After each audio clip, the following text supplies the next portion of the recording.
This is just a little continuation on. I was just thinking about this before, once I ended the other tutorial. But once we have our particles here, we can render it out as just flat lines and color it in if you're trying to use it as a supplementary work for comics or just for general art making.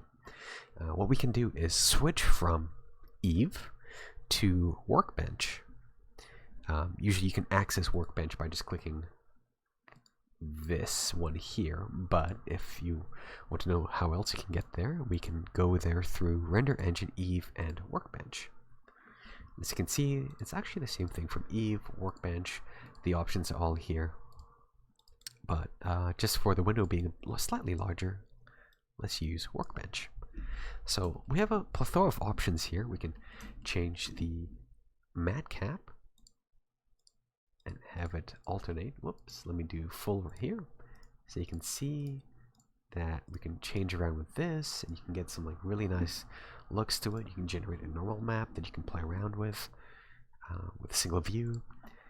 Tons and tons of different options. You can actually import your own. I think I had made this one. But there's also some other cool stuff. You can do studio lighting like this. And if you had textures, you can randomize colors here. You can have a single color here. My favorite feature that I like to use this for is using flats. So, whoop, we have flats here.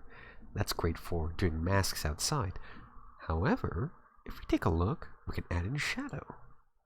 So we put shadow in, can bump this up a bit, but we're not seeing anything. Now that's because we have to click on this cog and start rotating this around. And we get this really beautiful looking shadow. And we can also crank the shadow up like this. Got something pretty cool.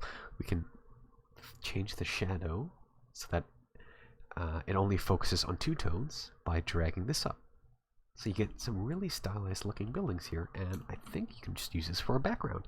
You know, if you're in layout or if you just want some cool things, like look at how cool this looks. That is awesome. Alright, so let's just say I like that a lot.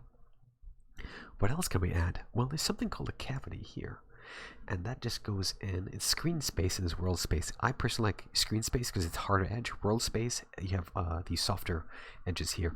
And let me just toggle the shadow so you can see what's happening here. You can control the ridge, which is the kind of like highlights, and the valleys, which is almost the shadow or ambient occlusion. So if we click this, we can have a bit of both worlds. I, again, mentioned that I like screen. So let's load up screen. You can see ridge. You can have those nice highlights here. Bring up the valley. You can see it's kind of struggling a little bit to get more of the line work.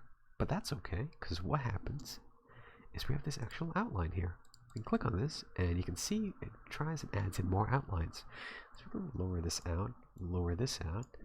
You can see there's outlines all across. I love playing with this kind of stuff here.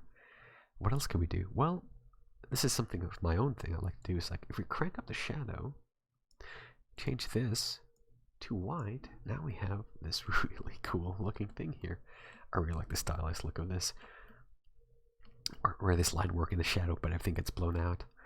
There's a book I bought a while ago that goes through like different steps and tests you can do, but that's something else. Go back to black line. You can change this to red.